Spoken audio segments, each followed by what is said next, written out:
Warga desa Karangan Rambang Kapak Tengah yang memiliki lahan meminta ganti rugi kepada dua perusahaan karena merasa dirugikan akibat aktivitas perusahaan. Beberapa pohon karet dan tanah kebun warga terjadi longsor. Dia udah jawab tanya lagi. Dulu waktu magar ini juga ngambil bambuku, ngambil kayuku.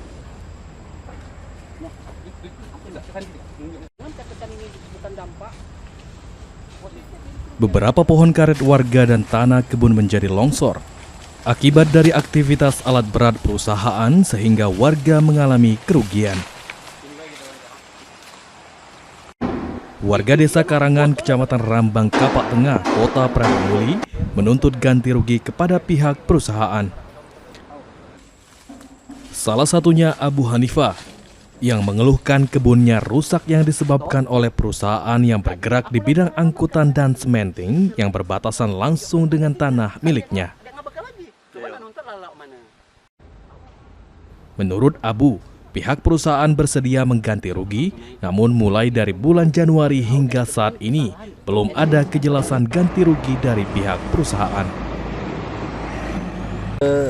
Ini kan aku disaksikan kasat mata Pak ya. Ini kan kerugiannya karena longsor akibat penggalian tanah ini. Nah sampai sekarang dari Januari sampai ini Agustus ku tunggu tindak lanjutnya, tanggung jawabnya dari perusahaan. Dan kesannya mereka ini mengulur-ngulur. Nah katakanlah dek kata kepastian baik secara hukum dengan ininya, ekonominya ke kita. Nah itulah.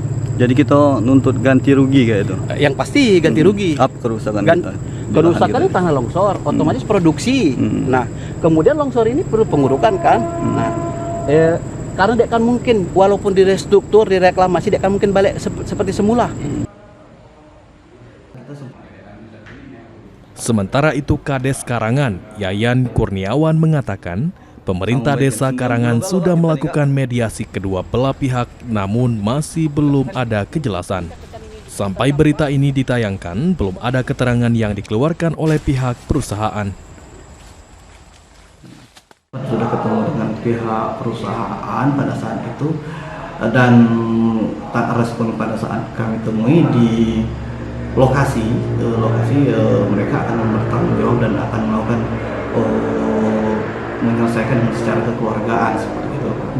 Namun kami setelah dengan ada rencananya untuk negosiasi tersebut, maka pihak perusahaan akan waktu itu menghubungi pemilik lahan seperti itu. Ternyata kemarin kami dapat laporan kembali dari warga bahwasanya permasalahan tersebut belum juga selesai. Anggi Perkasa, PAL TV.